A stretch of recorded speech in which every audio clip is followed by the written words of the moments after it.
Welcome to the Influential Personal Brand Podcast. This is the place where we help mission-driven messengers just like you learn how to build and monetize your personal brand. My name is Rory Vaden, and I'm the co-founder of Brand Builders Group, a Hall of Fame speaker, and New York Times bestselling author. And this show is to help experts learn how to become more wealthy and well-known. I know you're going to love it. Thanks for being here. Let's get started. Hey, everybody. Welcome to the Influential Personal Brand Podcast. AJ Vaden here. Super excited to introduce you to a friend of mine. And here's one of the things I want you to know about this episode. Before I introduce you formally to Caleb, this is one of those episodes that it just doesn't matter who you are or what stage of life you're in or business you're in.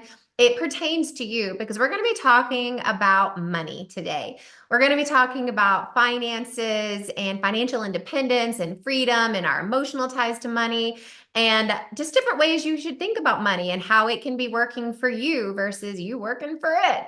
So this is, one of those rare episodes where I would just encourage you. It doesn't matter who you are or where you are, what stage you're in. This is a universally applicable message today about money, right? So I invited my friend Caleb onto the show to talk about money today because I think he's got a really unique perspective, a young, fresh perspective on something that I would say most of us are looking for the gray hairs in the industry to learn about financial peace and financial wisdom. And Caleb is not that. In fact, let me give you a little bit of his background. Caleb Guilliams is the founder of BetterWealth.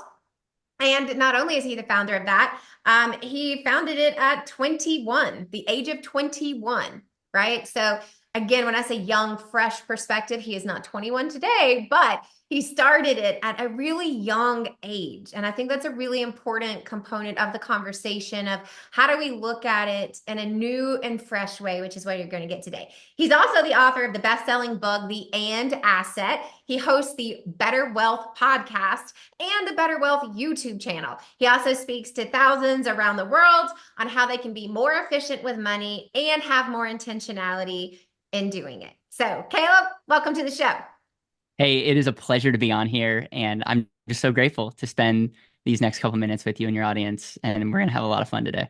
It's going to be great. And I have to tell you too, it's like, because we're really big on titles at Brand Builders Group, and Better Wealth is such a great title, right? That one of the things we talk about all the time is, does it pass the I want test? And back to this importance of this universally applicable episode of, I think we all want better wealth, not always more wealth, but better wealth. And that's the huge, honestly, it was one of the key foundations of why I wanted you to come on the show today. I think sometimes we think about wealth and money as, how do I get more of it? And I'd love to kind of reframe some of that today for our audience. But before we do that, I do want to help everyone get to know you just a little bit. And as I mentioned, you got into the financial world at a really young age. Then you founded BetterWealth at 21. Yep. How did you do that? I'll make this quick. But I think context is key. So I'm the oldest of 6 kids, grew up in central Wisconsin. My dad's a PhD molecular biologist. My mom was a nurse. Talk about opposites attract. My dad has no friends, very smart. My mom loves people, and she's also smart, but in her own way. And I grew up homeschooled and grew up dyslexic and wasn't sure what I was going to do, but I was always fascinated around business and money. I got a job at a chicken farm when I'm 15 years old. I apologize to all the vegans. So if you're a vegan and you get offended, get off right now. But I literally gutted chickens and I made $1 for every chicken that I processed. And 15-year-old Caleb was given 2 books, Good to Great by Jim Collins and The Richest Man in Babylon. And those 2 books, especially being someone that reading was really tough, I forced myself to be a student of those concepts. One of the books is about level 5 leadership and this idea of rallying people. And if you get the right people on the bus, you'll be able to go to new heights. And at 15 years old, I'm like, I love this. And then The Richest Man in Babylon is parables of how anyone can be wealthy, and just going back to the basics of you got to pay yourself first and all that good stuff. And so I remember, being 15 years old and being like, I want to do something in the money space, which led me to get a job at a bank when I was 17 years old. Now, one thing you got to know about me is I look young today, but if you're not watching on YouTube, like I have kind of what you could maybe call a beard. But when I was 17 years old, I'm the oldest of six kids. My younger sister was taller than me and looked way older than me. And again, like I looked like I was 12 or 13. So working at a bank had its own challenges to begin with, but what I did and what I committed to, and maybe is the first writer downer, is like I wanted to defer on money and learn as much as possible. And working at a community bank, I became an HR nightmare because I would sit in on meetings. They gave the 17-year-old the ability to open the bank and close the bank because I would, after clocking out, I would just stick around and work and go to networking events. I would talk to the CEO of the bank about how we could be more profitable. And so I took that opportunity and ran with it and learned a ton about money. At the age of 18, I got to work in our investment department. And then at 19 years old, the person I was running our investment department at Community First Bank took another job. And at 19 years old, I became the youngest person to step into the corner office and, to many people's horror, help them with their money. And the CEO, who is like a second father to me, said something very cliche, but it's very true. He said, Caleb, people don't care how much you know until they know how much you care. And people, for better or worse, saw me grow up at this bank, and they knew that maybe I wasn't the smartest kid, but I would work my butt off to serve them. And so there's a lot more to unpack. Stephen Covey, I've been indirectly impacted by him so much, made a mission statement, which simply read, to help people see and reach their highest potential. I realized that money is not the number one reason why people get divorced. It's up there though, but it is the thing that if you don't master, if you don't understand, it's a tool, and most people are using the tool not properly, and they're living to a fraction of what their God-given potential is. And I think that's a shame. And so it was like, I want to do everything that I can to help people with that. And so through that journey, learned from a ton of people. A big blessing in disguise was I didn't have a direct mentor. So I didn't learn maybe like an average way to think about money. I really got to stretch and be stretched. And through that process, I realized that I'm going to die someday. As dramatic as that sounds, but I'm like, I need to share these principles with the world. And working at the bank did not allow me to go national with what I wanted to share. And so I started BetterWealth Solutions because we could not afford betterwealth.com. And no one can spell solutions, by the way, FYI. And so we started that. I was in a basement of a Papa John's building. Our first office lease was $250. I had this thesis that the internet could be used as a way to educate and teach people. And people thought I was crazy. It's like, you look like you're 15 years old. Who's going to meet with you on the internet? And ignorance is bliss. And now we have clients in all 50 states, and we have coaches in every time zone. We do insurance, we have an investment arm, we do tax planning, and we have a fractional family office arm that helps 6 and 7 figure entrepreneurs be more efficient with their money. And that's the story in a nutshell. And there's a lot of lessons that we've learned. We can talk about anything that you want, but there's a lot of lessons. I currently now live in Nashville, Tennessee, and so grateful to be neighbors with you. I love that story for so many different reasons, but what I love it most is it just feels like you found your calling in life at a really exceptionally young Yep. age, which gives you such an amazing opportunity to make a profound impact on the space that you've decided to be in. That's like that's such a gift, right? And Yep. I also love that you've done some really hard, sucky jobs. Like, I don't know, gutting chickens for $1 a chicken might be the worst job of all time. It might I be. loved it. That's You're the right. weird thing. I loved it, and I would go back to it tomorrow if I had to, because I have so many memories. And actually, some of the ways I think about money are going back to those jobs of like trying to be efficient and Yeah. realizing that some of those universal principles are how we use money. But I'm with you. I'm not complaining about doing what I'm doing now. But I think, and genuinely speaking, I'm a mom of 2 little boys who are 5 and 7, and we're constantly talking about like how do we ensure that our kids know the value of hard work. Yeah. And I think it's just so important. So I love that you kind of have that background in history. And then also just like the importance of reading and books and learning and Yeah. all of the things. There's so many things I love about your story. But one of the things that you said in there, and this is where I want to start our conversation today, is you said money is a tool and most Mhm. people just aren't using it properly. So Yep. I would love to start there. Like, what Okay. do you mean by money as a tool? And how are people using it improperly? Yep. We're gonna start with two words. I'm a big framework person, and it's wealth efficiency. And so when I get the opportunity to speak to people, a lot of times, having a company called BetterWealth, a lot of people have mental thoughts on what wealth is. Usually, when I say wealth, you think of net worth, being rich, having money in the bank account. And one of the different reframes that I try to encourage is asking the audience, how do you define wealth? Because if your definition of wealth is foggy or not clear, then how in the world are we supposed to accomplish something that we're not really clear on? And so the story that I use and I ask is, would you trade places with Warren Buffett? Warren Buffett at the time of this recording is worth over $100 billion. And he's one of the world's wealthiest on paper, if we're going to use that definition, men. And yet, majority of the people watching and listening to this podcast, if you really think about it, wouldn't even think about trading places with Warren Buffett because he's also over 90 years old and not going to live that much longer. And so there are things in our life that we value potentially more than money in a bank account. And so on a macro level, we get it. On a micro level, if you actually believe that, you're disrespecting or not being true to that definition of wealth. And so our definition of wealth at Better Wealth is intentional living.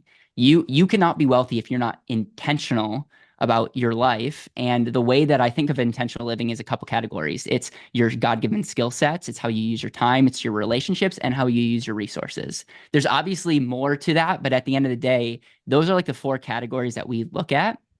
And we really try to identify, like, what does an intentional life look like, and that's where we start. And so you can't be wealthy if you don't live intentionally. The beautiful thing is, an intentional living looks different for me than it looks like for you. But my encouragement to you is get really clear about, like, what brings you a lot of joy in what you get to do. Like, you're totally right. I have found something that I love. I don't love all the aspects of my job, but I love the mission that we're on, and that I wake up excited, and I want that for everybody. And so that, and then the relationships that you have and how you use your resources and how you use your time, super key. So wealth is really key, and we want to make sure that we want to lean into that intentional life. The second word is efficiency. It's interesting because efficiency sometimes gets a bad rap. Even your husband, who has a TED Talk that with 5 million views, uses efficiency. And a lot of times sometimes the efficient thing is not what you should do because we are maybe not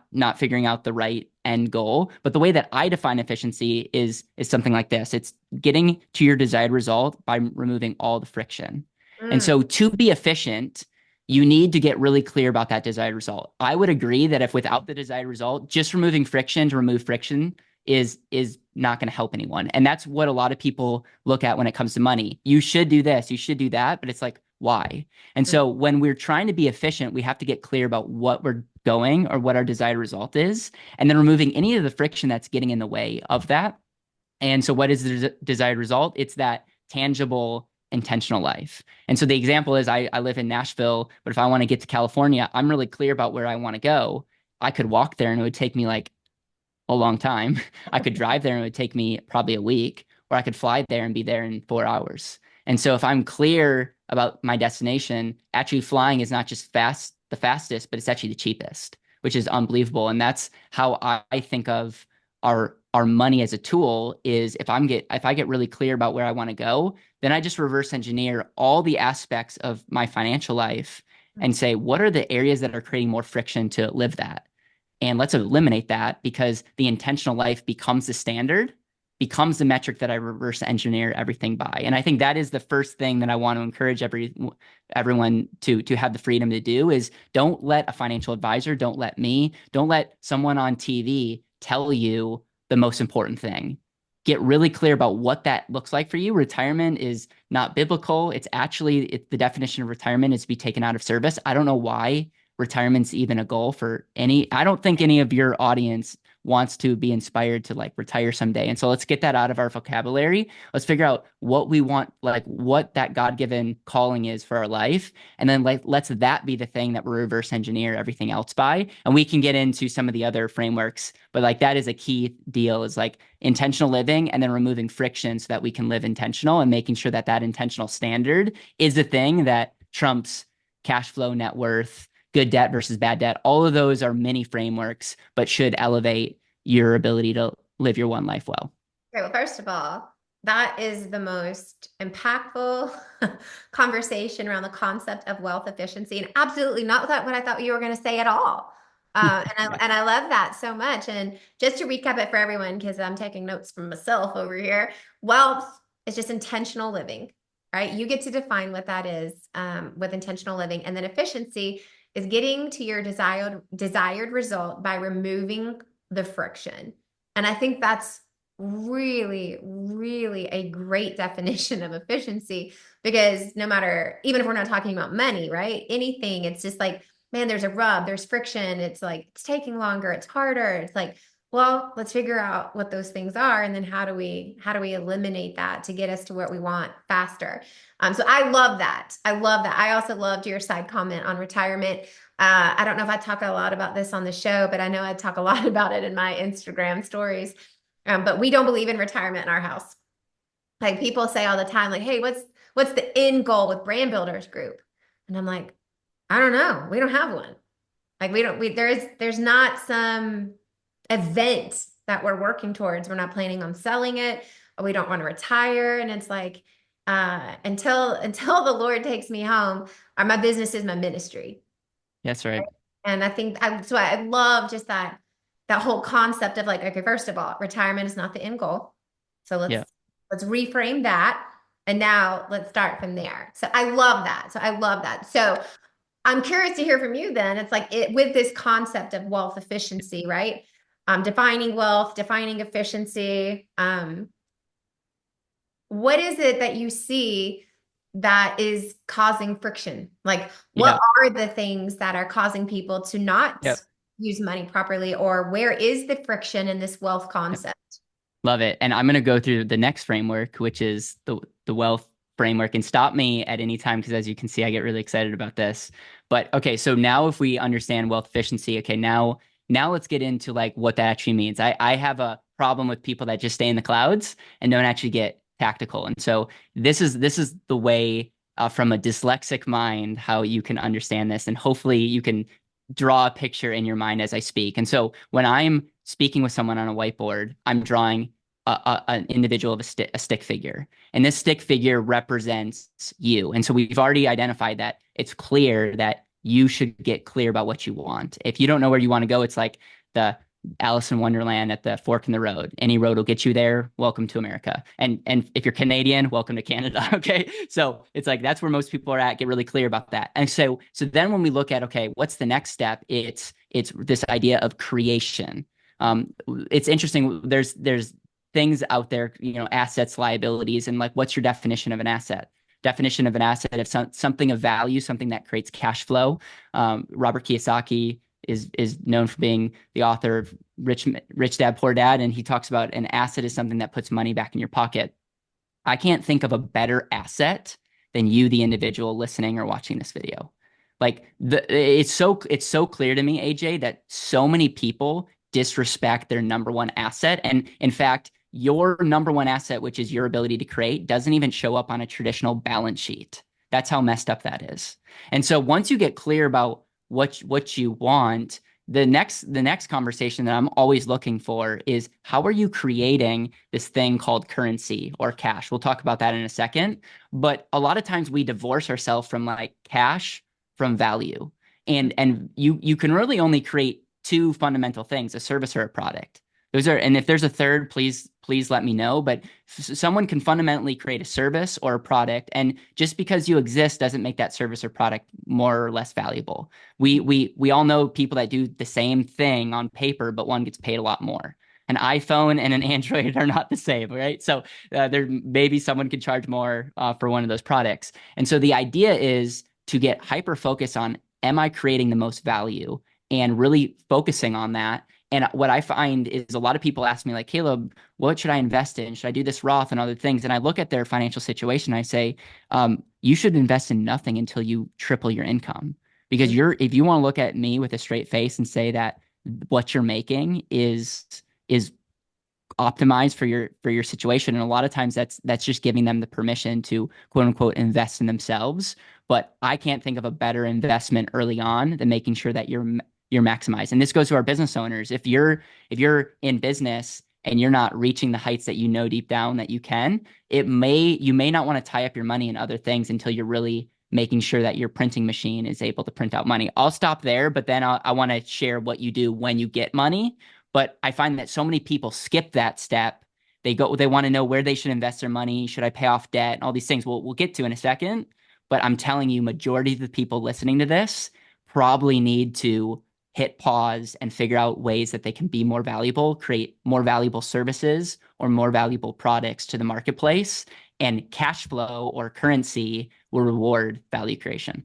I love that you said this because we literally had this conversation a couple years ago, and it was like, we started Brand Builders Group, 6 years ago?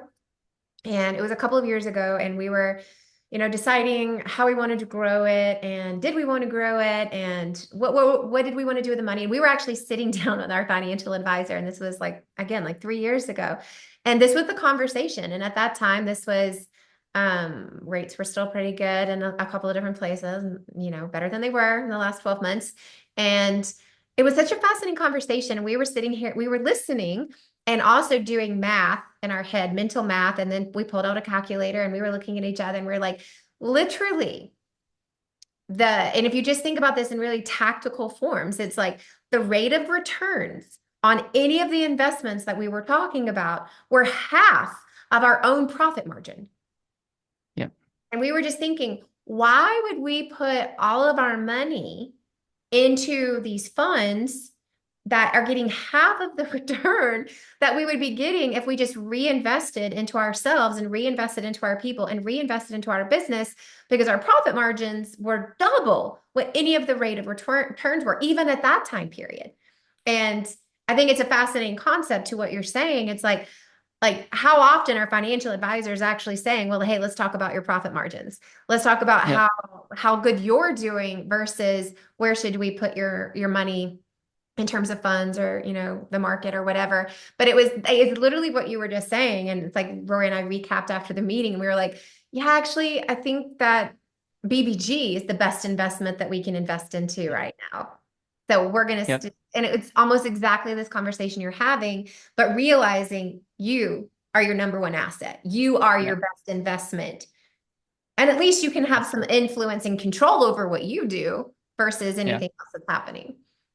I'm writing a lot right now. I'm forcing myself to write some of these concepts down. And I was doing the math around just someone getting a $5,000 raise versus like investing and like breaking down the math and showing, okay, 8% compounded over a period of time, like awesome.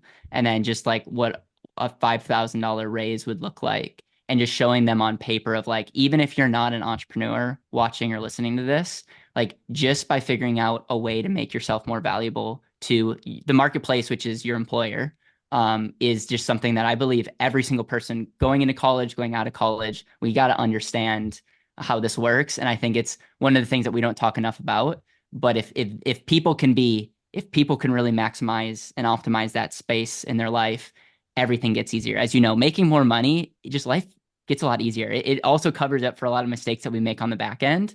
And we can afford to make quote unquote more mistakes. I say that tongue in cheek because we've really we're creating an emphasis on creating more cash. And the person that's creating more cash in the long run has just more options. I think you said it perfectly.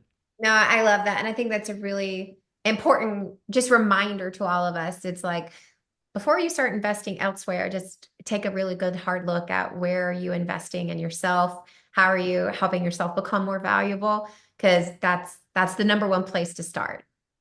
That whole concept, I love that. That's so good. Okay.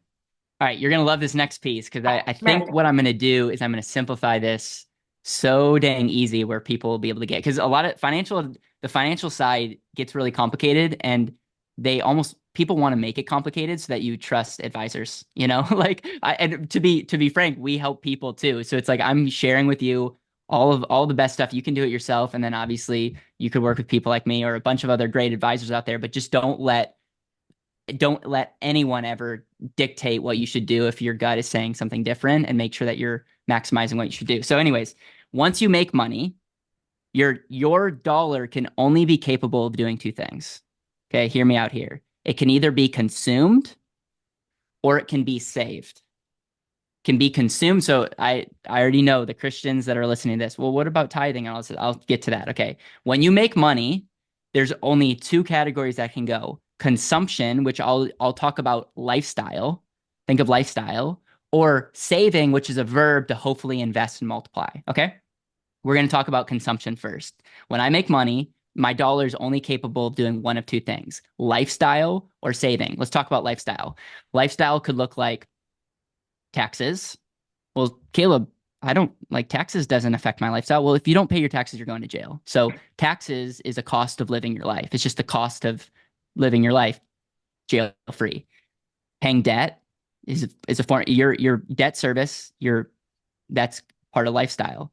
Your coffees, your intentional decisions that you make, intentional or unintentional, that's the cost of living your life. And so really the three categories are spending, debt, and taxes are like the three categories. We could get a bunch more nuance, but at the end of the day, the hacks here are: track your money.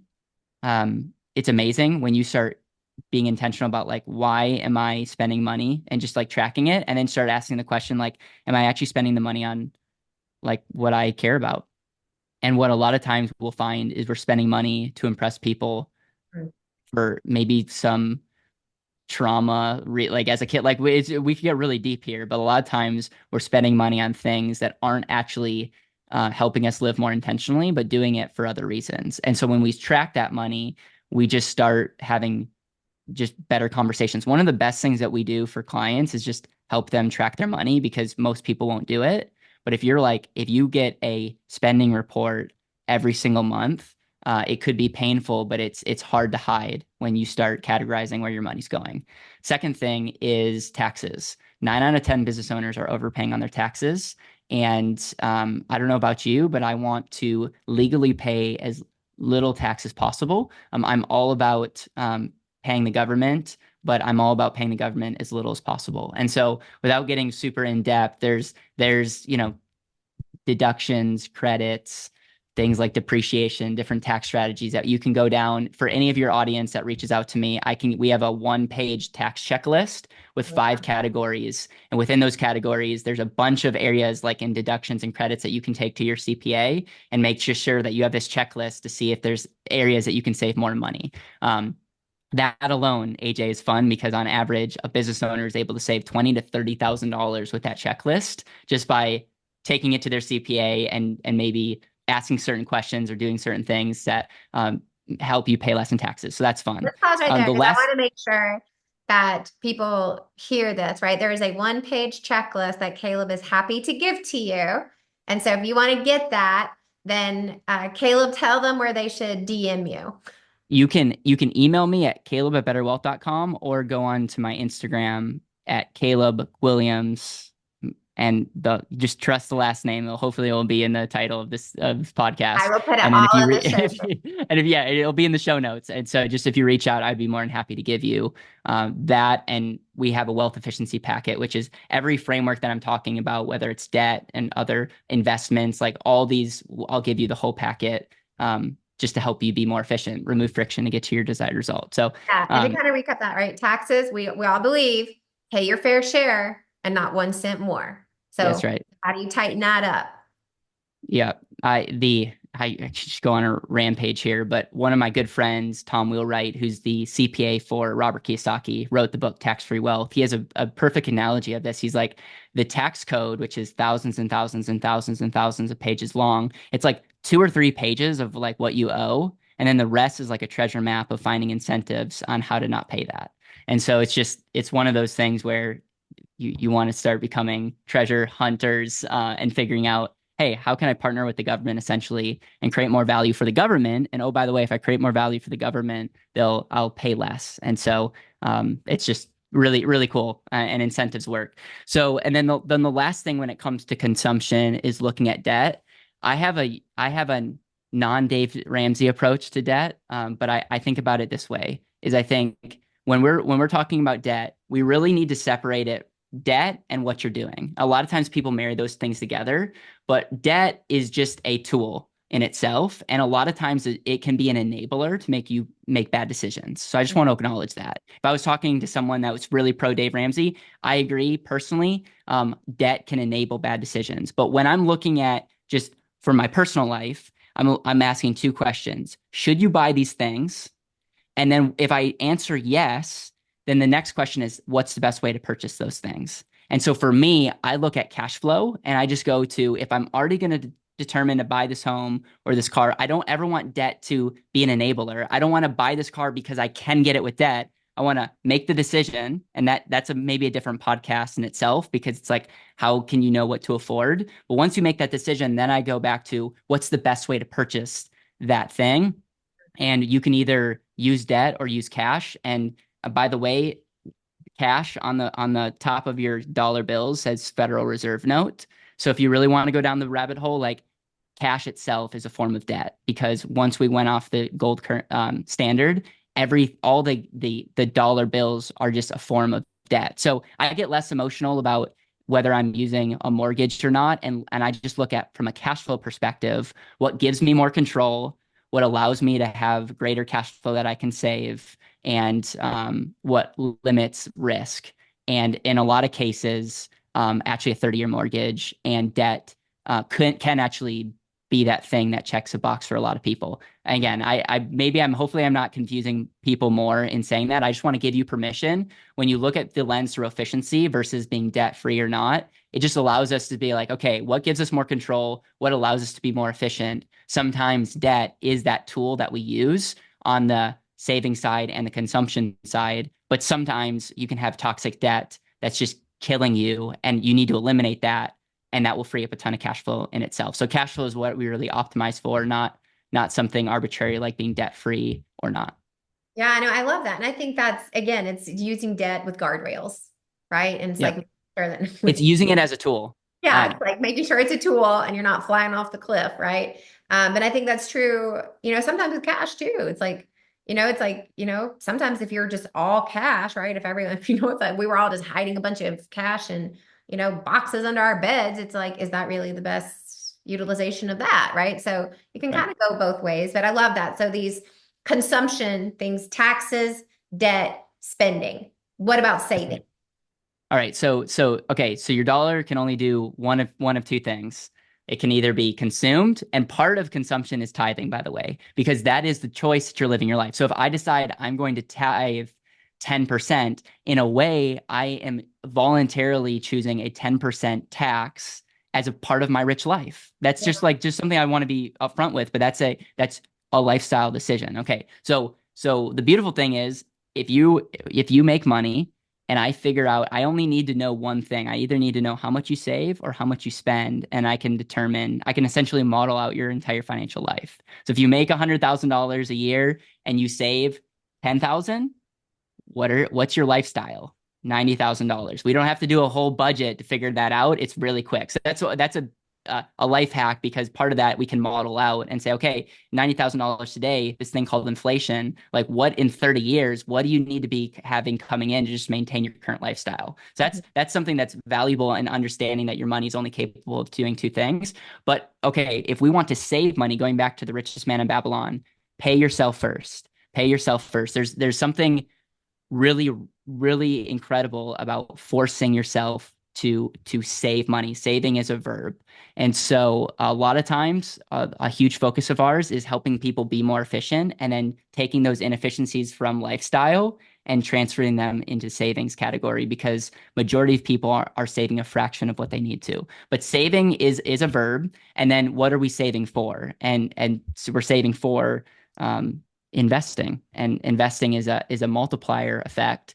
And one of the things that we try to determine is a lot of times people say like, what should I invest in? Should I invest in real estate? Should I invest in stock? Should I invest in myself? Should I invest in the stock market? And there's no right or wrong to this. I wish I could tell you like do this thing, but it really comes down to everyone's individual, goals. And some people come to us and they realize like I need to reinvest in my business. And so they're in business, like for your example, is like that is helping me live more intentionally. And oh, by the way, is going to outperform any real estate or stock portfolio that I'm doing. We have clients that are day traders. They really understand the stock market. Amazing. We have people that love real estate. Amazing. So it's really identifying, going deeper and saying, okay, what is this asset? It not only is going to help me be more intentional, but it's going to create more cash flow. What's the best way to be able to do that? And I'm not a fan of retirement, but I do think we need to be planning towards areas where our assets, whether it's our business, whether it's our stock portfolio, real estate portfolio, is creating enough cash that gives us the ability to do really whatever we want. Some people call this financial independence. Some people call this financial freedom. But it's just this idea of like, I have a system set up where I am able to live on my terms and to be able to make choices the way that I want to make them. And I don't necessarily have to go to work. So that would look like in a business, having an operator do your thing. Or that could, but that's ultimately you making the choice to continue to live intentionally, which a lot of our friends, AJ, continue to work because they don't work for money. They literally are working because that's what their God-given purpose is for. And so all that to say, the saving is a verb to invest. What you invest in, you can go through a process called investor DNA, which is something that I didn't necessarily come up with, but it's the idea of like we're all built a little different. And so instead of saying, is this good or bad, look at you and figure out where should I be spending my time and money. And then that will start highlighting where you should focus on. And then the last thing in this whole framework is a risk management umbrella. We could be crushing it, making money. We could be being super efficient in how we spend our money. We could be saving a ton. But if something medically happens, or if something like a hurricane or a tornado comes and wipes out our business or our home, and we don't have it properly insured or having special risk management, like everything could be wiped out. And so as unsexy as it sounds, like you really do need to make sure that you are creating a moat and an umbrella around the life that you're living. And again, I don't necessarily need to go into any more than that, other than I can give you a checklist to make sure that whenever you're meeting with someone to help you can go through and make sure that you have all the risk management areas in your life checked. And then we're cooking with gas. When you understand that you are your greatest asset, you really get clear about how you create money. Understand once you create money, your dollars are only capable of doing two things. We can focus on optimizing, or we can focus on multiplying. And then at the end of the day, make sure that you're creating a moat, a fence, an umbrella around what you're doing, so that not one disaster can wipe it all out. This is so good, and I'm taking so many notes. I'm curious to hear from you. Like, do you have and even if it's not like, hey, this is what Better Wealth recommends, but as a personal, just curious, do you kind of have like a set aside amount of like, hey, when I talk about paying myself first, and we'll call it Yep. savings, and that could be, investments and risk like risk Yep. mitigation and all of that, but is there a kind of like, hey, this is what I'm going to set aside of every dollar that I make? Yep. What, So any personal yeah. recommendations? Okay. So the answer is you can I could actually tell your audience exactly what they should be setting aside if I figured out how much money they're making, how much money they're spending, and then we could model out their situation. And not to depress anybody, but most people, 95% of people that model that are there, it doesn't work. And so that it makes them realize like, oh, I either need to save more or spend less. So that's just something that like we can scientifically show what that in doing hundreds and thousands of those models shows around 20 to 30%. That might sound extreme. Oh yeah. I'm telling you, I'm not necessarily your biggest fan by saying like you should save 20 to 30%, but I'm telling you, majority of people need to save 20 to 30% if they want to maintain their lifestyle. And And so a lot of times you can't just strive harder. A lot of times people try to like, I need to just try harder, and that doesn't work in most cases. And that's where, again, not to pitch our business, but that's where working with somebody that can be unemotional about your situation and help you free up cash, and then also help you create a roadmap to say, okay, what does the next 5 to 10 years look like? And as we're starting to make more money, let's not spend dollar for dollar of what we make. Like, shocker, but there's like anyone that's listening or watching and you are a value creator, there's so much hope for you. You just want to make sure that you could be your greatest asset, but you could also be your greatest liability. Most of the time it goes hand in hand. And so if you can get out of your own way, 20 to 30% should be the target. And it's very doable if you can get some of those pieces all working together. Yeah, and it's interesting if you just sit here and do some, personal calculations. It's like, let's just say it's like, yeah, the target is like you really do need to be setting aside 30% of every dollar that comes in. And let's just hypothetically say that tithing is something that you commit to. And even if, you're not, doing that to the church, but maybe it's like, hey, I want to give it to charitable causes or, things I believe in. Let's just call it 30% savings, 10% tithing, or charitable giving. So like that's 40% right there. And then assuming you are making over 100,000, regardless if you're an entrepreneur or in an employee job where you've got a salary, right? Let's just call it a good healthy amount to be 30% in taxes. That means you've got to live on 30% of what you have coming in the door just there. Yeah, And it's a good framework to start at, and I don't want that to be depressing for people to hear. And 30%, while it could be the target, doesn't mean you have to do that overnight. right. But it ideally for the people that are financially free, they are saving and investing in their unique ability, and it's one of those things where they're able to crush. And it's usually people that are able to save at least more than 20% of what they make are the people that can get on that road. And we've just seen a lot of success in that. Yeah, and I think that's good. And it's like, and I don't think it's depressing as much as it should be a reflection moment of, I wonder what I'm actually doing, right? If you're not Yep. sitting there thinking, huh, I wonder if I'm spending more than 30%. And I would assume that most people that you work Yeah. with are spending more than 30% of the money that comes in. Yep. Fair? Yeah. And just so you know, like that would just be a friction area. You don't need to remove all the friction overnight. But the beautiful thing is if most people that come to us have friction all over the place.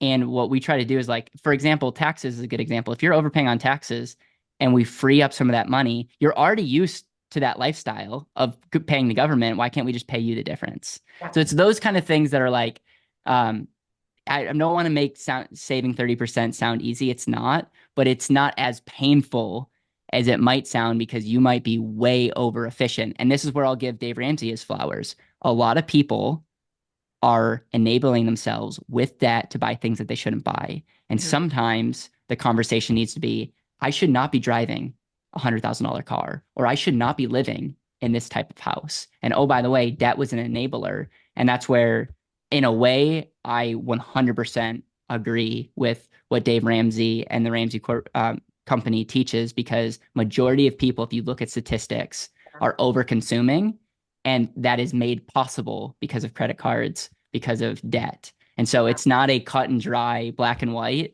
but a lot of times we just need to wake up and say, especially if you're listening to this or watching this and have something that God's put on your heart to like go out and do, and you have a mission that's bigger than yourself, you have to realize that you could be the greatest liability to get it, that gets in your way, and that liability could be your lifestyle. So I don't want to sound like rice and beans, but sometimes math will just tell us like what you're doing is not going to compound well. Yeah, but I think that's wise. And I think like for so many things in life, awareness is the first step, right? That's Awareness right. is the first step. Now, I have another quick personal question for you, kind of on this, concept of saving, investing. Now, this does not have to be formal, but since so many people are talking about it, I am curious to hear what's your take on cryptocurrency, Bitcoin? Like, what's your stance on that? I I ha have 5% of my investment portfolio. Majority of my portfolio is in our businesses and other businesses that I'm acquiring. I think crypto is not something that I am going like head over heels for, but I think there's interesting arguments to be made about it, and I think of it as a hedge to the American dollar and the hedge to maybe the stock market. I say that it's a lot more volatile, but there's sometimes I talk to people that are like the American dollar is going away and we're going all crypto. And my caution is this is how I think through things. If we did something like that, there's going to be it's talk about a major shakeup. And so the thing that I always do is like, okay, if that happens, if over 90% of people in the population are going to be like on their heels, there's a really good chance that like I don't ever want to make like a decision based on fear. And I find that a lot of people are going to crypto because of a FOMO, like a fear of missing out. And I would not do that, but I do believe that the technology of blockchain is going to be something that is going to continue to be more valuable. And so I'm giving you like a very political answer. I'm keeping my eyes on it, but I'm not I have less than 5% of my portfolio in it. And I would heavily caution you not to go all in on any one thing, maybe other than making yourself more valuable. But I've seen a lot of people lose a ton of money on crypto, and it's really greed that clouded their judgment.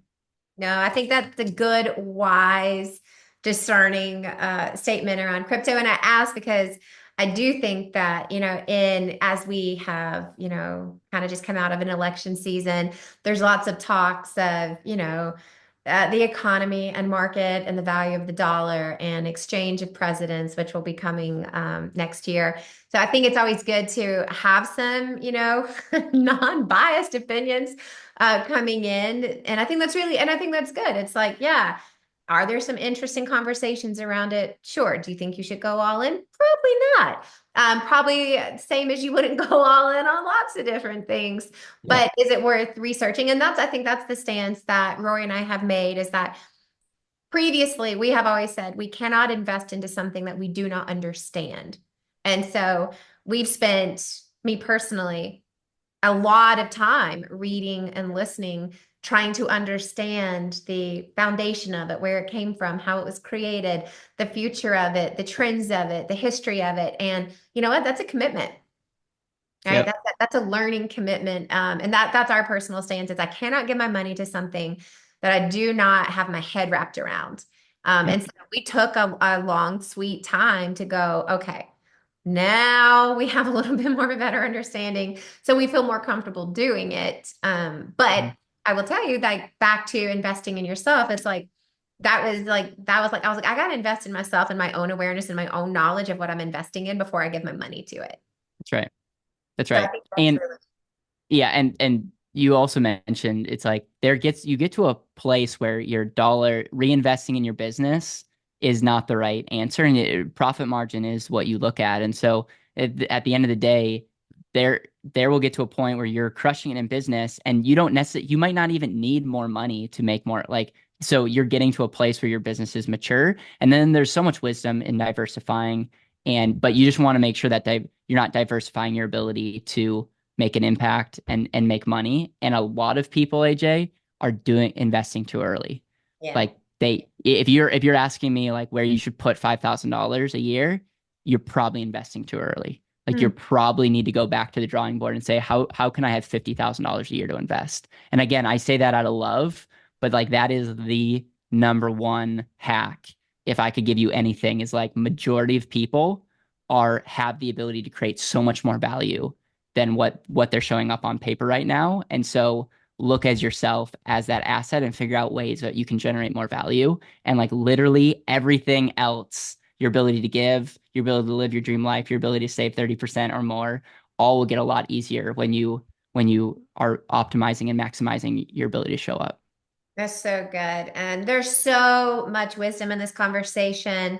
And there's so many like good reminders of not even just some of the more tactical frameworks and understanding of money, but also just how we view money in comparison to ourselves and why we're spending money. Are you tracking money? Do we even know, right? And I think those are some of the things that, as we approach kind of the end of year when this podcast is being released, and as many of us are, emotionally and mentally preparing for a new year, it's just such a great time to have these conversations of going, whatever you've done, you don't have to do moving forward, right? You can make a change at any Love it. time to reevaluate how you look at money, how you spend money, how you save money, how you invest money. And this is just kind of like a kickstart conversation that I would encourage everyone to lean into. And I would also encourage you to take Caleb up on getting those checklists. Like, if you're like, I have no idea, well, great. That's why we have interviews like this. This is why you come to podcasts like this. So take him up on grabbing those checklists, DM him, send him an email, both of which I will put in the show notes, and make some, minor changes to change the way that, you're reacting and, your relationship to money as we approach the new year. Caleb, such a great interview, so much wisdom, so many good golden nuggets. Love this so much. One last quick question for you, and then I will let you go. For everyone who is listening, if there was one thing that you would say out of all the research, all the books, all the time in the bank, time working with people, time in my own, finances, if there was one thing, if you could look back over everything that you've learned, what would you say is the number one most significant thing that you have learned about money?